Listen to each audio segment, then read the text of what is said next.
How does stored energy power the chameleon's tongue?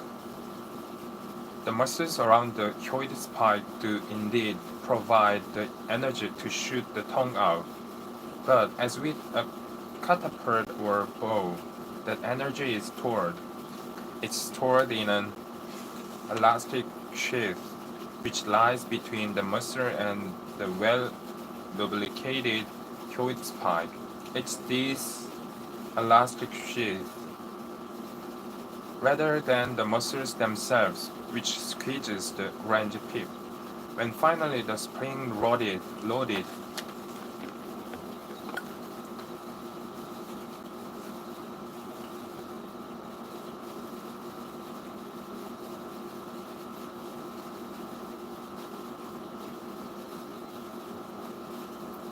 When finally the spring-loaded mechanism is suddenly released and the harpoon tongue shoots out much faster because of the elastic sheath than it would be if the muscles squeezed the orange pip directly. The tongue is not sharp like a harpoon. Instead, it has a sort of knob on the end. The knob is sticky and it has a suction cup. This sticks to the poor insect, which is then reeled into the chameleon's mouth by the different set of muscles called the retractor muscles. The knob is a relatively heavy projectile, whereas the rest of the tongue is more like a dangly rod. The knob travels ballistically, which means that once it has been launched, it's no longer under the chameleon's control, just like the stone from a catapult or the arrow from a bow, or indeed a harpoon, which it more strongly resembles because, like the chameleon's tongue, it remains tethered to the launching apparatus. An intercontinental ballistic missile (ICBM) is so called because once launched, it's on its own, as opposed to a guided missile whose course is corrected while in flight to help it home in on the target. By the way, that same catapult trick, storing energy from slow muscles in quick release elastic, is also used by jumping insects like grasshoppers and fleas. Their rubber is a wonderful substance called resilin, than rubber as an elastic. That means that a higher proportion of the stored energy is available for eventual release. Efficient is a technical term meaning that little energy is lost as heat. Inevitably, some is lost. According to the unbreakable laws of thermodynamics, but there's no space to deal with those laws here. Most spectacularly of all, the elastic storage crossbow trick is used by mantis shrimps to pack a punch which is utterly astounding in an animal only a few centimeters long. A pair of front limbs have evolved to become hammers or clubs which better prey at a speed of 50 mph. The acceleration is equivalent to that of a bullet from a 22 pistol, and that unlike the bullet is underwater. To repeat, it is archived using elastically stored energy.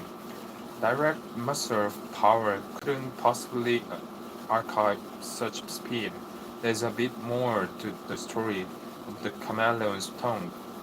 For instance, the huge spike itself moves forward to help the flying tongue on its way. It's as if, ball in hand, you run towards your target like a fast bowler in cricket, and then launch the arrow while still learning. But I've already probably said enough to make you think. Surely somebody must have designed the whole amazing apparatus. Again, you'd be wrong. Why do I keep saying this and saying that it will all be explained in later chapters? Because this chapter is setting up the problem of what needs to be explained. And it's a big problem. I don't want to make light of it, which is why I devote this whole chapter to the problem itself. Before we even start on the solution, as we'll see, only evolution by natural selection is a big enough theory to solve such a big problem. Although chameleons have wondrous tongues and sweeping two-led eyes, they are even more famous for something else: their ability to change color to match their background. A politician who keeps changing his mind to blend in with prevailing opinion is sometimes teased as a political chameleon.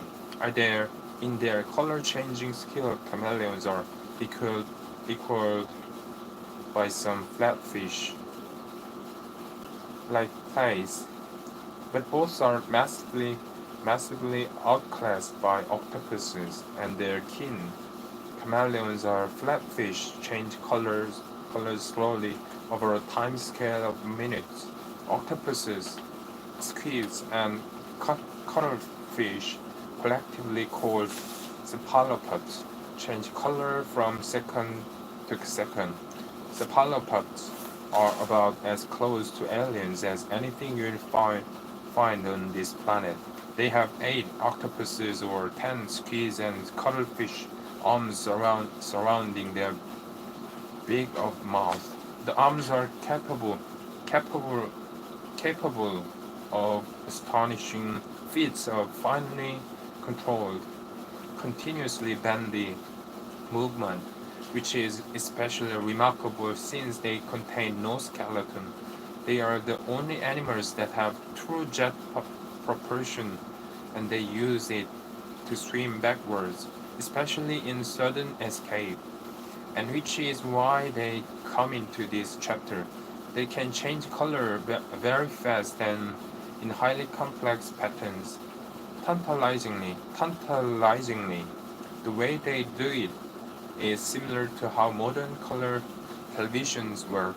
Switch on your television and look closely at the screen with a powerful magnifying glass, unless it's an old-fashioned type, which has horizontal lines. You'll notice that the whole screen is covered with millions of tiny colored dots called pixels. Every pixel is either red, blue, or green, and every pixel can be turned on or off, brightened or dimmed, under the control of the TV set's electronics. The pixels are too small to be seen when you're sitting back watching television. But every color, however subtle, that you see from your sofa is made by some mixture of pixel brightness. If you examine with your lens a bright white part of the picture, you will see that all 3 colors of pixels, red, blue, and green, are brightly lit. In the red part of the picture, not surprisingly, only the red pixels are brightly lit. Similarly, for blue and green parts of the scene, yellow is made by switching on the red and green pixels together. Purple by mixing red and blue. Brown by a more complicated mixture. Gray is like white, with all 3 colors we switch on. But weakly, The electronic apparatus of the television makes the entire moving picture by rapidly controlling the brightness of every single one of the millions of pixels.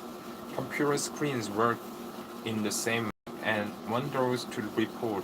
So does the skin of an octopus, squid, or cuttlefish. Its whole skin is a living TV screen. The pixels are not controlled electronically, however. Instead, each pixel is a tiny bag of colored pigment. There are three different colors, just like in the TV screen, except that they are on red, blue, and green. They are red, yellow, and brown. But as with TV pixels, the three types are independently controlled to vary the patterns of color over the skin surface. The cephalopods pixels are much bigger than the TV screen ones. They are bags of pigment after all, and you can't make bags that small. How are they controlled? Each bag lies inside an organ called a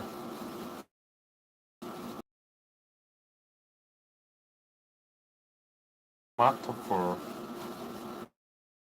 Fish have chromatophores too, but they work in a different way. In cephalopods, the wall of the bag is elastic. Interesting how elastic cells attach to the chromatophore. The muscles are arranged like the arms of a starfish, except that there are about 20 arms instead of only 5. When the muscles contract, they stretch the walls of the back so that a larger area of pigment is played out, and the chromatophore takes on the color of the pigment. When the muscles relax, the back shrinks to a dot because of its elastic walls, so its color becomes invisible from a distance. Because the color change is controlled by muscles, and the muscle nerves, it's fast, about 1/5 of a second to change. As fast as television screen, but a lot faster than a chameleon's skin, where the chromatophores are controlled by hormones, substances that travel inevitably slowly through the blood. The muscle contractions tugging at the chromatophores are controlled by nerves, and the nerves are controlled by cells in the brain. Nerves are fast, although not as fast as the electronic components in a television. Theoretically, if we could hook up a squid's brain cells to a computer, we could play Charlie Chaplin movies on its skin. Nobody's ever done that, although the squid itself comes close.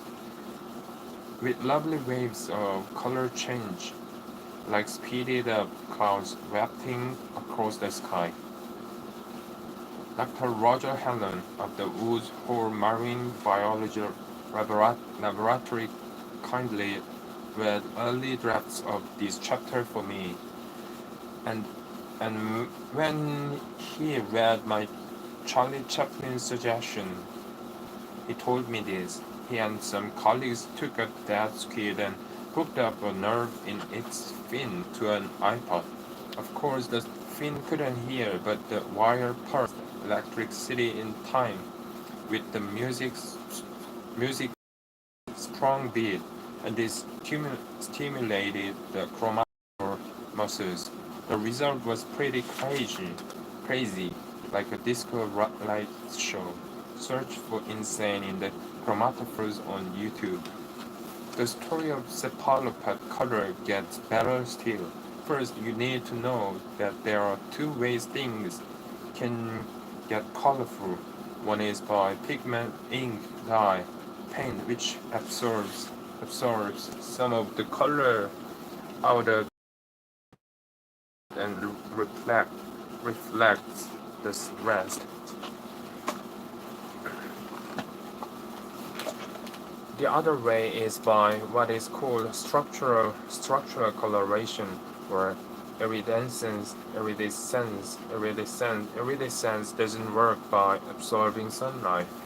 It reflects it, and it produces colors that vary depending on the angle from which they are seen and the angle at which the light hits the surface. Soap bubbles with their wonderful shimmering rainbow colors.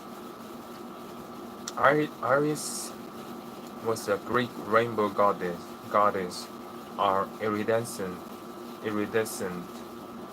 and you may have seen the same thing in thin layers of oil on water. Iridescence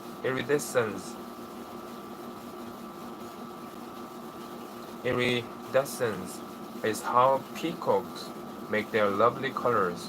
Also, the shining blue tropical butterflies called morphos. Well, squids don't miss a trick, and structural coloration is another of the tricks they don't miss.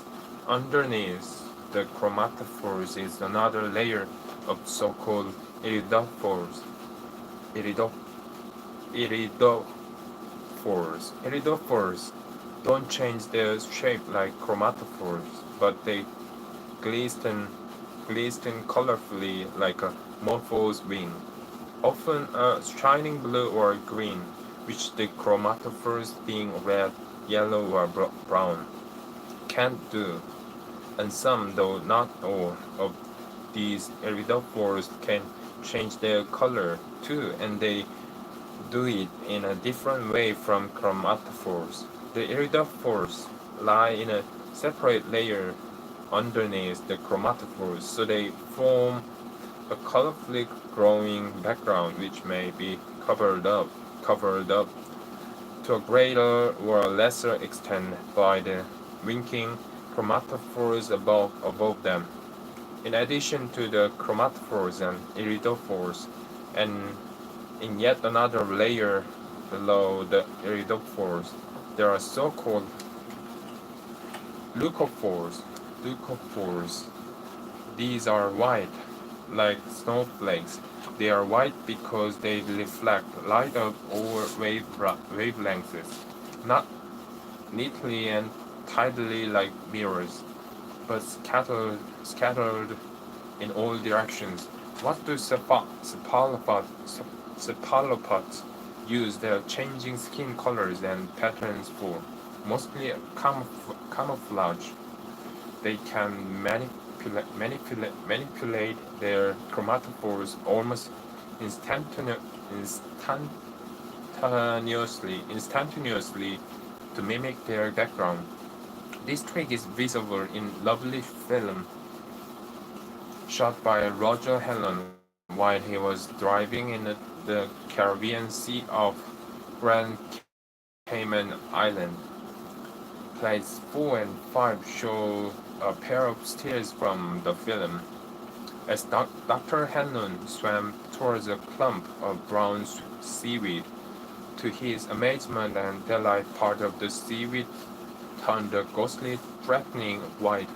This made it seem to emerge from the background, at which point it emitted a cloud of dark brown ink to obscure the view of any would-be predator and swam off. It's well worth looking up the movie. Search for larger handling octopus camouflage change. What's especially remarkable is that cephalopods manage to mimic the color of their background even though their eyes are color blind. How do they know what color the background is? Nobody knows for sure, but there is suggestive evidence that they have some kind of seeing organs over the skin, or at least in several patches of skin. These organs are not true eyes, they can't form images. It's more like having a retina distributed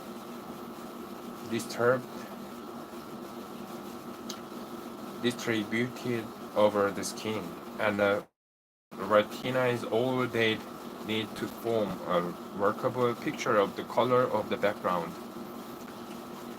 Camouflage isn't the only thing for which cephalopods use their astonishing powers of color change. Sometimes they use them to threaten enemies or to court a mate.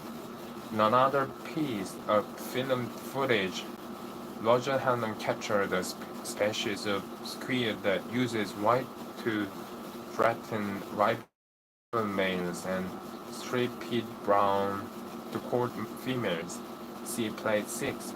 In his film, a male squid achieves the amazing feat of coloring his right side white toward of other males, while at the same time coloring his left side striped brown to please the female by his side. It's well worth watching. Search for larger Helen signaling with skin patterns. Note it's the American spelling signaling. You can see the male change color instantaneously. A few seconds later, the female moves to the other side of the male, and he reverses his color accordingly so that she sees only his courtship pattern.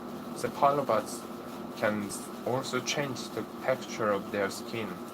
Puckering it up is puckering it up in ridges, spikes, or protrusions. If you do a web search for animal camouflage, you will find hundreds more examples of creatures using spectacular in one sense, the opposite in another, camouflage to protect themselves. Spiders, frogs, fish, birds, and above all, insects. Plate 8 shows a few examples. It's the attention to detail that is so shattering. Each one looks like the work of sublimely skilled creative art. To the main point of this chapter, everything about an animal or plant, every detail of everyone looks overwhelmingly as though somebody designed and created it. And through the centuries, people have wrongly given the credit to one or not other of the countless gods we met in chapter 1, were to know God in particular but some unnamed creator. For me, even more impressive than camouflage is the sheer complexity of living bodies.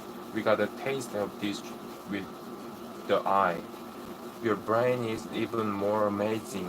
It contains about 100 billion nerve cells, straggly branching tree-looty things. See the illustration below. Wired up to each other in such a way that you can think, hear, see, love, hate. Plan a barbecue. Imagine a giant green hippopotamus,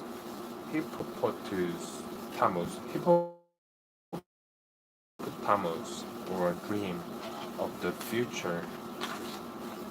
On this page is a diagram of the chemical reactions that go on in a single cell of your body. You have more than chemical substances. The lines connecting them indicate chemical reactions between them. Don't bother with the detailed levels, but if the chemical reactions they indicate stop, you die. Now think of just one molecule from your body, hemoglobin. It's what makes your blood red, and it's vitally important for carrying oxygen from the lungs to wherever it's needed. For example, the pounding leg muscles of a sprinting cheetah or gazelle. More than 6,000 million hemoglobin molecules are surging around in your blood at this moment. I once calculated for an earlier book. It seems a ridiculously high figure, but nobody has contradicted it. That hemoglobin molecules are springing into existence in a in a human body at a rate of 400 million every second, and others are being destroyed at the same rate. Awe-inspiring complexity. Once again, it seems to demand a master designer, and once again, later chapters will show that it doesn't. That's quite a challenge, and the purpose of this chapter to repeat it is to show how big the challenge is before we step up to answer it. Beauty raises the same kind of challenge. The growing beauty of peacock's tail, mostly achieved by structural iridescent coloration, serves to attract peahens. We might even say it's beauty for beauty's sake, but beauty can also be functional, useful. I think airliners are beautiful, and their beauty comes from their streamlined shape. Flying birds are beautiful for the same reason, so are running cheetahs, although I don't suppose cultures think so. This chapter might have left you with the impression that living designs are perfect, not just beautiful but ideally fit for purpose, whether that purpose is seeing changing color, running fast to catch prey, running fast to avoid becoming prey, looking exactly like tree bark, looking irresistible to peahens or whatever. If it has, I have to disappoint you just a little, especially if you look under the skin of living things. You will see flaws, and they are very revealing. What they reveal is evolutionary history. They are very much not what you'd expect to see if the animals had been intelligently designed. In fact, some are just the opposite. Various species of fish make their living on the sea floor, and their bodies are flat. There are two ways of being flat. The obvious way is to lie on your belly and flatten the body from the top, so it spreads out sideways. That's what skates and rays have done. You could think of them as sharks that have fallen victim to our garden dwellers, but plaice, sole, and flounders have done it differently. They lie on one side, sometimes the left side, sometimes the right. They, but they never lie on the belly like skates. It will have occurred to you that there's a problem with lying on your side if you're a fish. One of your eyes is against the bottom of the sea and is therefore pretty useless. That problem doesn't arise for skates and rays. Their eyes are on top of their flattened heads, and both are useful for seeing things. So what did the plaice and flounders do about it? Their eyes look up, and I do mean twisted and distorted. No sensible designer would have produced an arrangement like that. It makes no sense from a design point of view, but it has history written all over his Picasso-like face. Unlike the sharp ancestors of skates and rays, the ancestors of these flatfish were shaped like a herring, a vertical blade. The left eye looked to the left, and the right eye looked to the right. Schematically, as a good designer, might wish. When the change when they changed their way of life to live on the bottom, they couldn't go back to the drawing board in the way that the designer would. Instead, they had to modify what was already there, hence the distorted head. Here's another famous example of revealing flow. The retina of your eye is back to front. It's the same for all vertebrates. I've already described the retina as a screen of photocells. The photocells are hooked up to the brain by nerve cells. The sensible way to hook them up is the one used by cephalopods like octopuses. The wires connecting the photocells to the brain leave from the back of the retina is in a sensible manner. So not so the equivalent wires from the vertebrates retina. Here the photocells are wired backwards. Each photocell points away from the light. So how do the wires, the nerve cells leading from the photocells manage to reach the brain? They travel over the surface of the retina, taking information from the photocells and converge on a circular patch in the middle of the retina where they dive through and then head back to the brain. See the diagram overleaf. The place where they dive through is called the blind spot.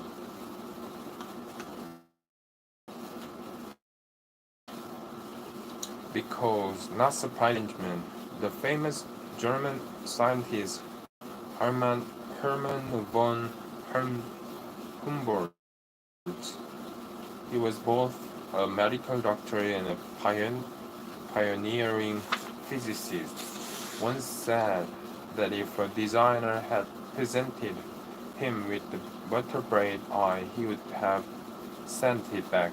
Actually, although he would be perfectly justified in doing so, it works pretty well. As we can all see, the layer of nerve cells running over the surface of the retina is thin, and they are transparent enough to let light through.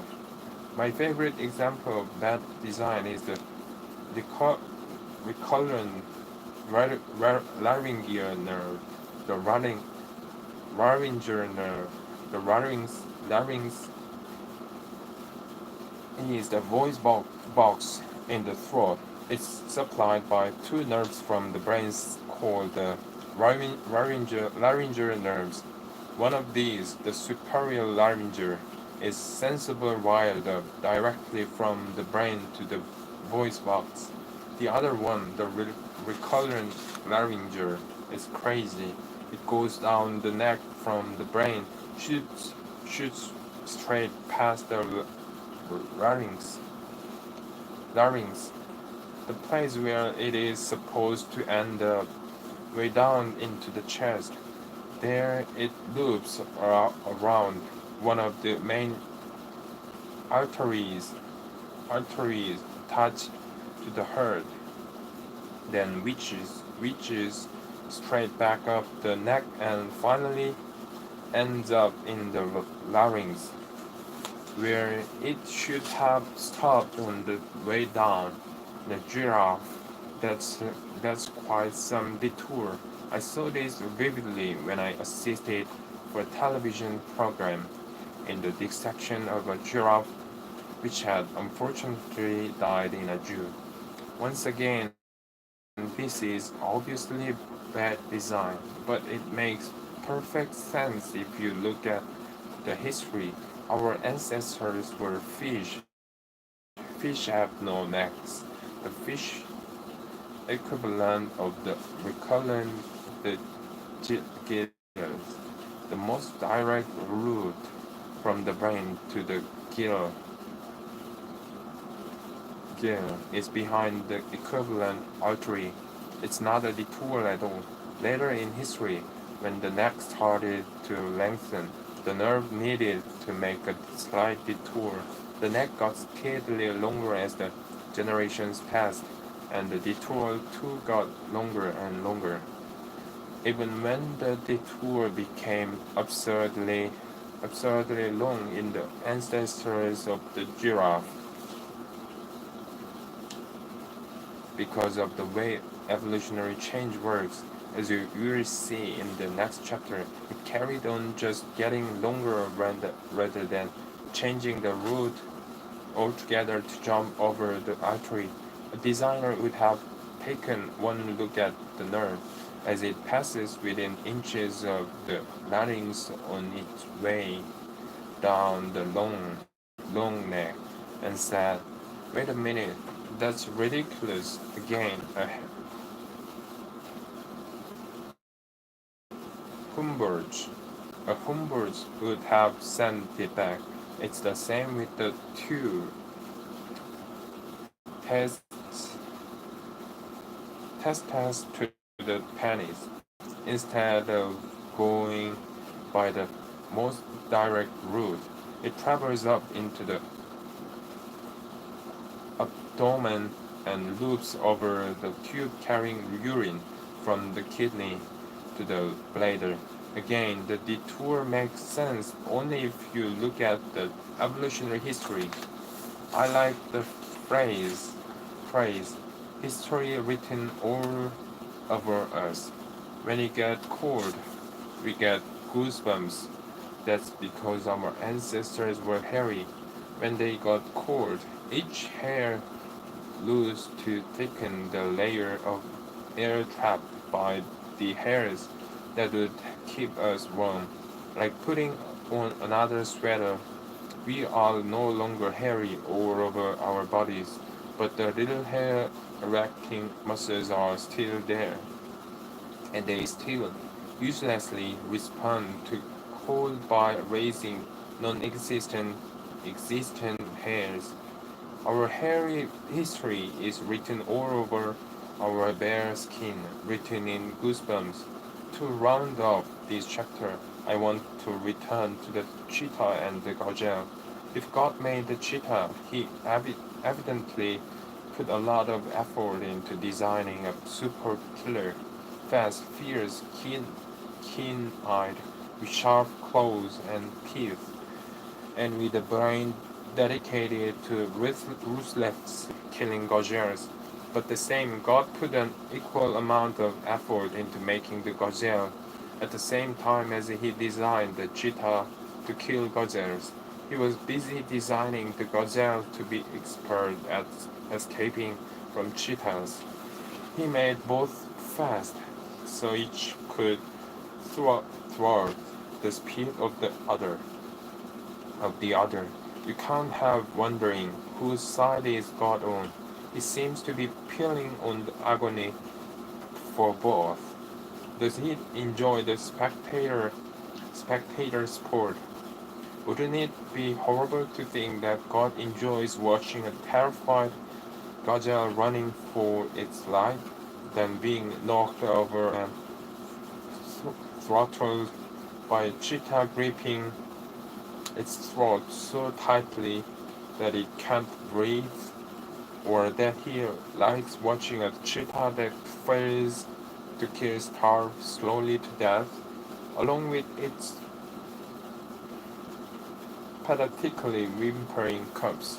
Of course, for an atheist, none of that presents a problem, because we don't believe in gods anyway.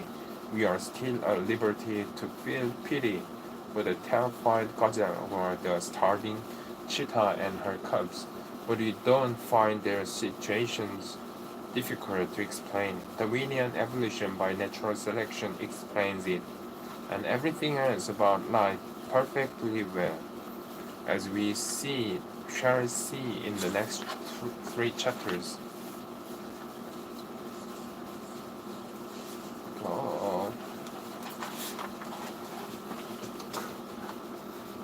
감사합니다.